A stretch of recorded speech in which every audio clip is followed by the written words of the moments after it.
natozviona mazimbabwe purezidendi vazviona rubetsero rwunobva kuna Mwari.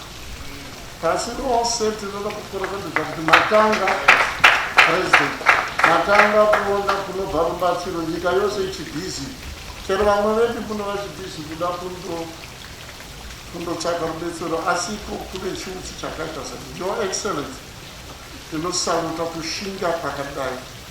Deno maramba makadero imi zuva iri ramaseta nhasi iri kuboldness prayerful team yandinoona makagara naye pari, handiro ndisingakonedzei kuti muchitoriita permanent gore rimwe nerimwe riinde pakalenda yedu, nyika yedu ichinamata kuna Mwari ichitangarira Mwari.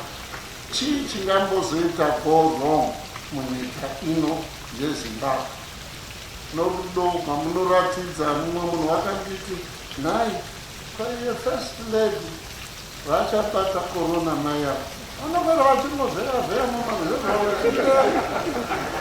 ndikati pane imwe vhesi yakataurwa naJesu wakati ani nani unongwarira sitari kuupenyu hwake ucharashikirwa. Handisi kureva kuti bvisai mamaski atsiregatesa,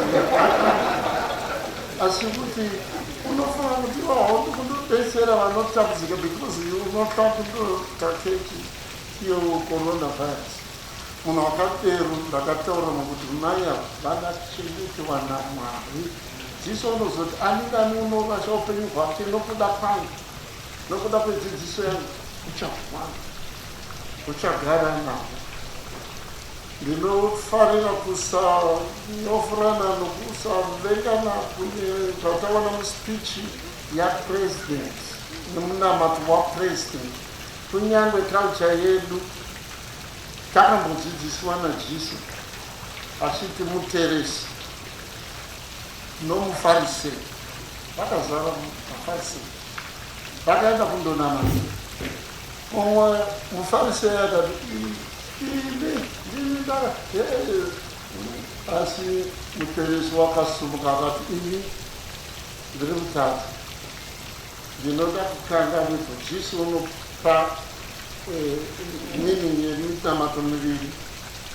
Tichenjere pakati pedu muno muZimbabwe kupera tichiti nhasi tine minamato mwandotofunga zvimwe zvinhu zvokuti nyakadzi yakati nhasi ndaona a new born baby president. Karatidzika kuita very new. Mwari chaiye akateerera munamato wakaita sezvizvi, unozvininitsa wakaita sezvizvi. Something is going to happen. He's going to be, as he walks out of this meeting, as we all walk out of this meeting, munhu unobuda ane zvaapinda nazvo muno une nhamo. Unobuda munotava brand new, neimwe new idea, neimwe attitude. We are going to have a new president. Kuti nhasi Zimbabwe yaita new president. Wow, zvisapana Mwari. Ndoda kunamata pedzisira ndichiti baba vedu vari kudenga, Zimbabwe senyika, Zimbabwe sorudzi, taita rombo rakanaka kuwana mutungamiriri aziva akashinga kuuyisa pamberi penyu nyika iyi norudzi uku nevezvitendero zvakasiyana siyana nevakuru vedzikereke dzakasiyana siyana pamberi penyu. Hapana auya semutsvene pano, tose nemadzibaba edu akaenda, nemadziteteguru edu akafa, navatungamiriri vehurumende nesu vatungamiriri vezvitendero navana vedu tauya kuzotsvaka kangamiro pamberi penyu.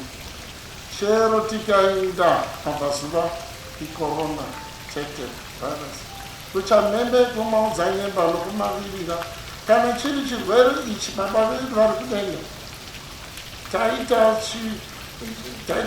chigere chiri taifunga isu kuti chinofanira kuuya kwatiri isu vasine sipo bva sezvine vakabva sipo ndopachazara ikoko kune mari kwose kwese, zvichiratidza simba renyu riri roga riri secular.